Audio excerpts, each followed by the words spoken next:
22,311. I think I read that right. And I'm going to praise myself for possibly reading that correctly.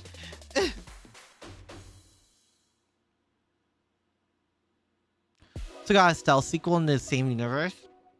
Because Akane shows up towards the end of another series, I mean, she accidentally caused a problem. Also gave a feeling to have characters from the original series. Oh, I love it when they do that. Mary is in Discord. Oh, that's good character design. Low-key, that Mary kind of reminds me of Hideyoshi from Baka and Test. Is Haruyu Suzumiya lolly? No. Absolutely not a lollibaba. No, she's tsundere through and through. Yuki is closer to a lolly than she is, and I don't consider Yuki a lolly.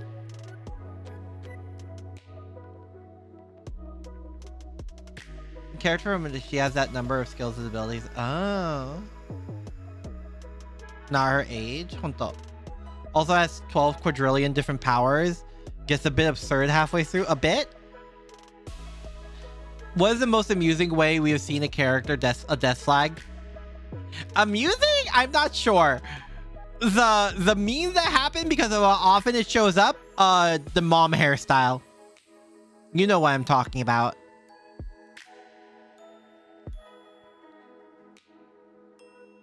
You know what I mean about the mom hairstyle. I see that and immediately clock a death flag. Mary works at a maid cafe, loves donuts, and has gamer rage. Hot. The dead mom hair. Yeah. Yeah, that.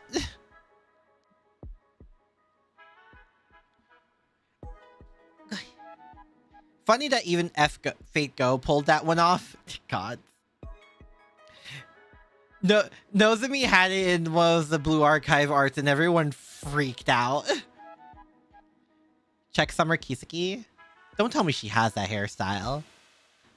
I was too focused on tummy. I was really focused on tummy. Fuck. Oh no. Well, think it's a bit too... Isn't the dead mom hairstyle shorter? Or does the length not matter? I forget. Da Vinci hairstyle cut... Da Vinci haircut that Aki saw a mile away. Wait, did I really? Oh no!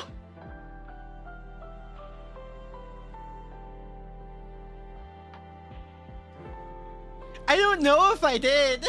I don't remember.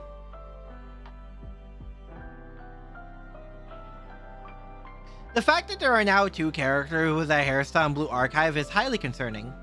I did? Oh. That is also highly concerning.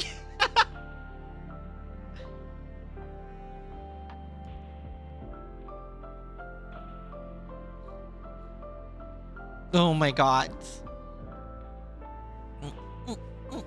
Oh. There was a side character in one manga you read where a secondary cast member... What? After refusing to leave watching the guy he, like, fight? What? Declaring himself a pro tag and somehow... What? Okay. Pretty sure it said, oh no, she's going to... Did I really say that? Oh no! You saw Da Vinci and instantly went, not the dead mom hair?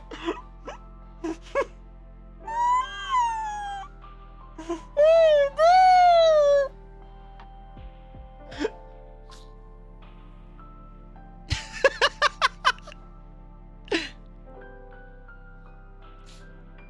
Oh, you wanna know what I'm reminded of? A manga. I'm reminded of a manga I read like a long time ago. It's called Reversible. It's a cross-dressing. It's like a cross-dressing manga. It's slightly yaoi. It's nothing. I don't think it's anything explicit. No, it's nothing like. It's not ecchi yaoi, but like it's yaoi. He get where is it? Reversible. It's 15 chapters. The trauma makes it a lot more observant. It does. Actually, 2 very similar hairstyles that get mixed up. Both are very popular with mothers in general because it doesn't get in the way during housework. That tracks! But oh boy! Just saw art of Shunlin's summer outfit swap on Twitter. Send it. But yeah, there's this manga called Reversible. It's 15 chapters. And he gets sent to an all-boys school where half the boys have to cross-dress at any given time. And one Reversible School Life, your partner was very fond of that series. No, it's just called Reversible. Like, it's just called Reversible. I don't know if there's another one called Reversible School Life. Let me see.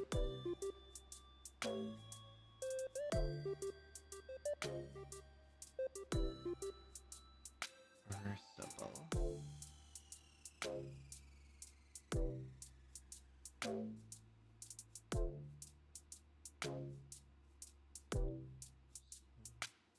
Is there another one?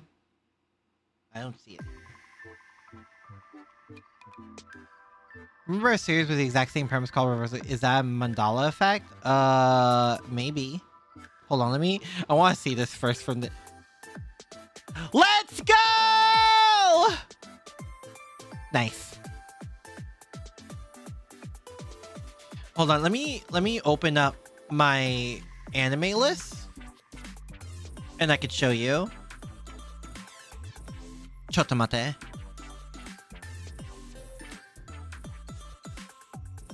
Give me a second. Manga list. Completed.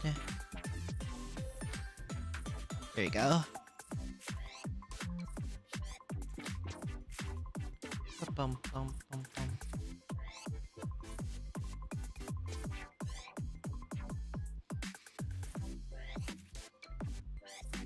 Here's what I call it. We're both okay. We are talking about okay. I saw it only as Reversible. This is what it is. Yeah. I never saw it referred to as Reversible School Life. I only saw it as Reversible. But I read that in like an afternoon. I was so into it.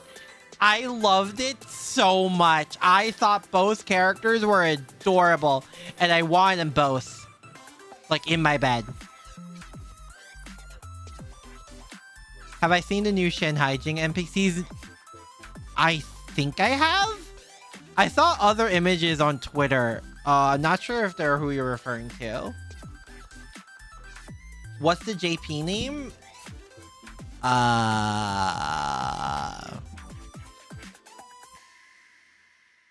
I cannot read Japanese. Frick. I know how to speak a little bit of Japanese. I can't read it at all. Want to read a peak series? Read Nick and Lever. It's a gag series about two extremely wholesome foreigners doing their best in Japan. They sometimes operate on cartoon logic. Nice. I think I'm slightly in the mood for more rom-com. Why are they so cute and funny? Not that I'm complaining. Oh my god! No, I love them. Oh my god, they're so cute and funny. Am I climbing over the panel? Coconut Summer is probably an NPC jail. No! But we need more cute and funny. We can look at Discord, Nihilus, in general media. It's the new NPCs. Oh, they're so cute and funny. Oh, they look really smug. Oh my god, I love them.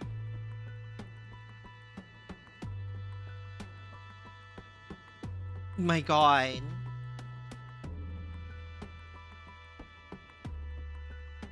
Hold on, let me... I think I could do this.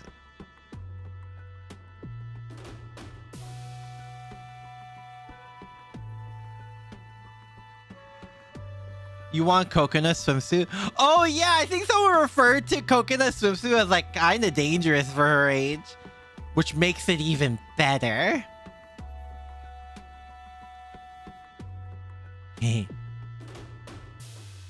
Who did Coconut's hair? True. I could see... You think Shun could do something like that? Because my first answer was Shun, but you think Shun is capable of doing stuff like that? Probably Shun.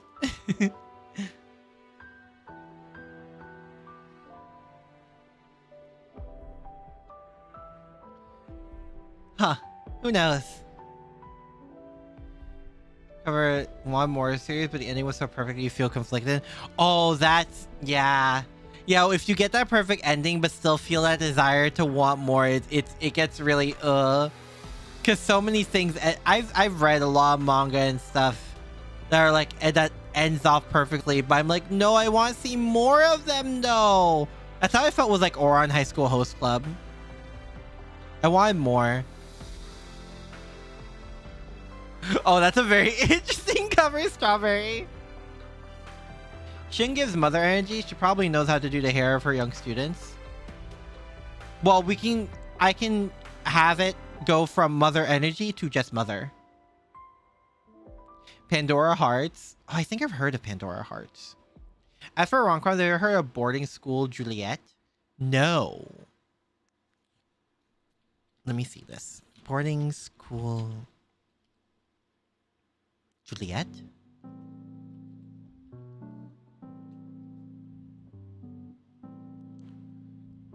Kishuku Gakko no Juliet?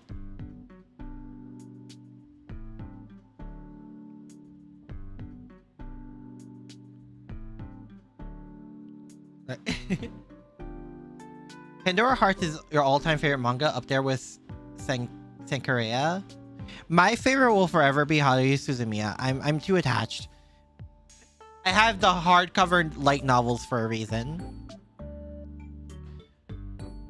I'm looking through the character list. Just looking at character list, I think my favorite is either Chatru or Hasuki. There are a lot of new lollies in Shenhaijing Summer to the point that Summer Rumi got sidelined hard. Oof. Oof.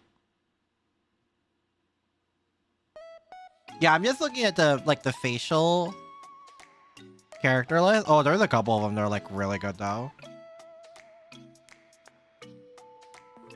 I like this character a lot though. It's gonna be to no one's surprise.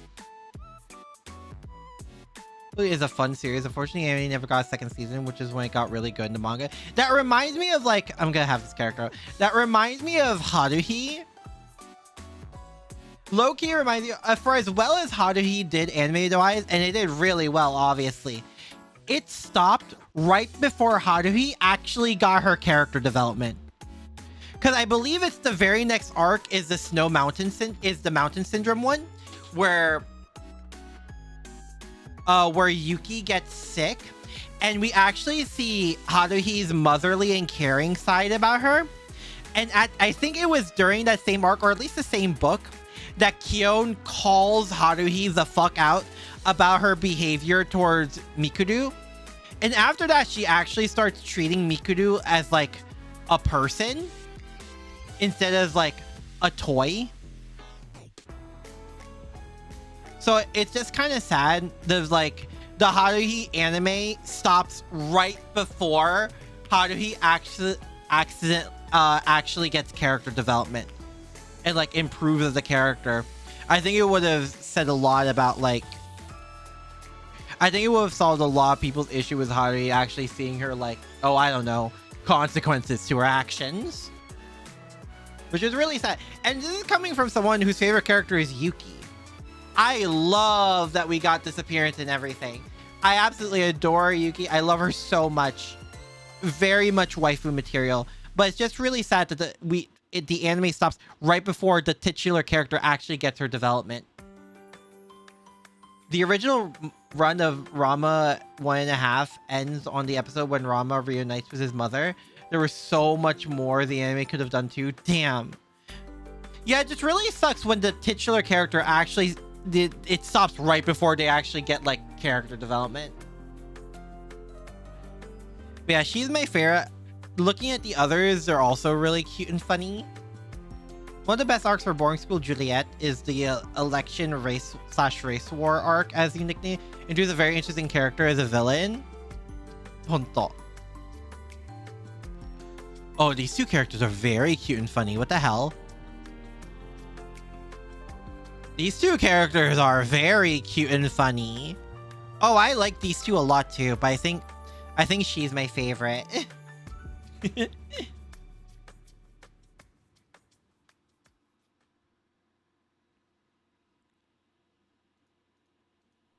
I will put that on the ever-growing list of anime/manga I will watch/read. Eventually. At some point. Maybe.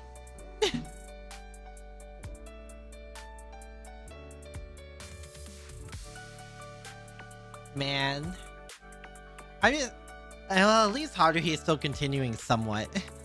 Cute and funny. It's a shame we never got more to Loveru. I still have yet to watch or read. Should I watch To Loveru or should I read To Loveru? Or was it originally? I forget. What was the original To Loveru and what form of media should I take it in? D3? D3. What's D3? You want more Golden Darkness? Is that a character? I feel like I owe it to myself to experience To Loveru in some form. Those two become close friends of the protags, geniuses who hold a prestigious position, are either viewed as truly or just kids, thus having trouble making friends, which is hard. As a character, you'll love her. Golden Darkness? Let me see. Also, yeah, but what? Danganronpa 3. Oh, ha ha ha. Let's not worry about that right now. Golden Darkness.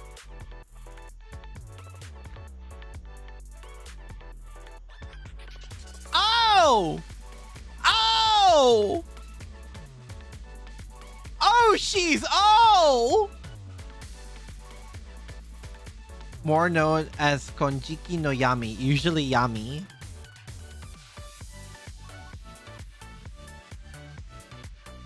Okay!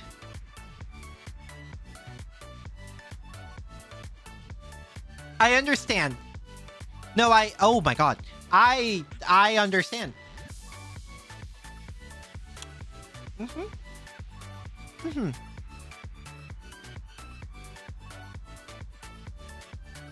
She's cute, she's funny, she's evil, hot. And she is mega soon. Oh no. Oh no, this is a complete strike, isn't it? Manga is better. Anime doesn't follow the manga at first. Honto. Oh no. Cute, funny, evil, and soon. Oh damn, that is just a complete knockout. Well, I should read To Love Real.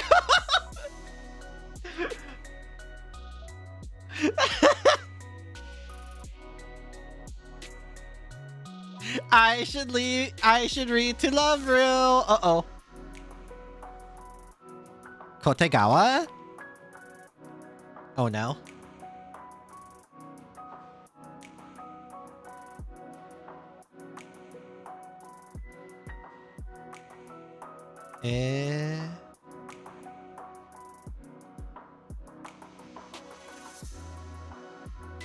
She also punches Rito when she's being ecchi. But the ecchi is the hottest part. Kotegawa Yui? Oh, she's cute. That's... I'm sorry. We know where my tastes are. We know exactly where my tastes are. Okay. I should stop here so I can actually eat something before my collab with Lucy. Also, unlike the DXD, Rue actually has figures for its big cast of girls. It's big cast of girls or it's big cast of girls? And listen, with DXD, as long as I get Koneko, I'm good. Pretty much Reese in a Akane show, I know. But I want my lolly cat! You need to find a site where you can reread Gorei-sen since it got pulled from manga decks. It's a series about a teacher who has a personality that always dies first in horror movies, put in all sorts of crazy situations. Too strong so he lives and never notices since nothing can hurt him and he's a skeptic and a little dumb. Nice. Look up Mikan. Uh-oh. Mikan. I like the first person to show up is Sumiki.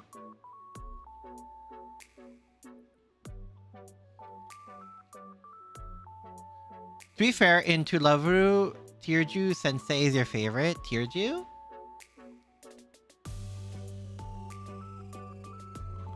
Wow!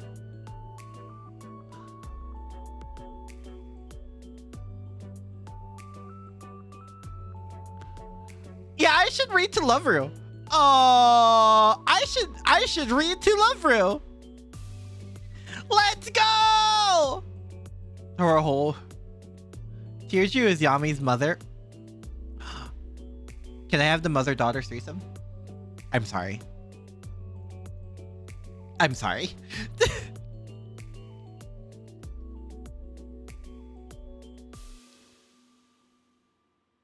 Wait, a kid? Oh, mommy. Oh, I see. I understand. I understand. Literally tore a whole opportunity to go home when Isekai is saying he needs to get TT's class. Oh my god. So long as you can have Mikan. I'm gonna read To Love Ru at some point, and I will give you my thoughts when I do. Watch me because of this. I'm gonna read all of To Love Ru before I do Danganronpa. Oh no!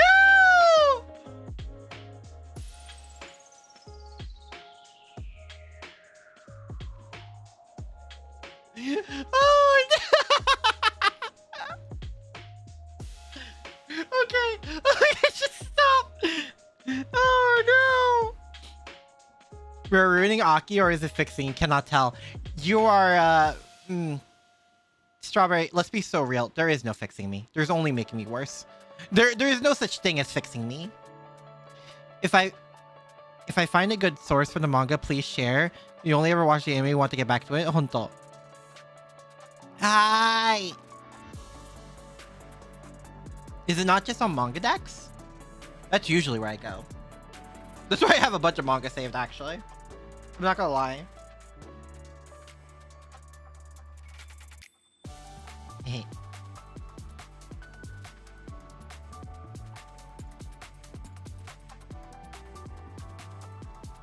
And this is why Azure Lane was based for the Two Love Root collab.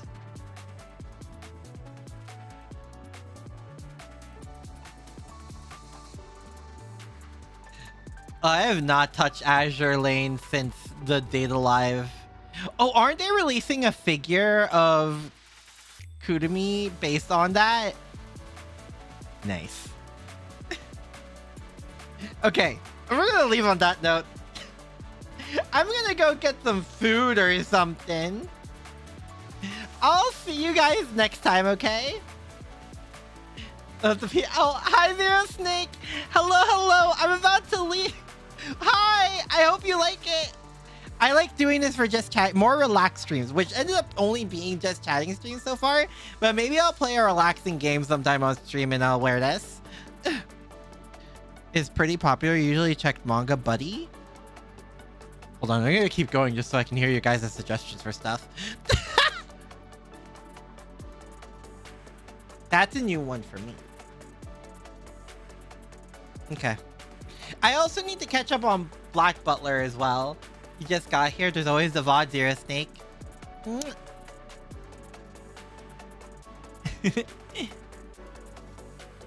I'll see you guys next time, okay? Sayonara. Bye-bye.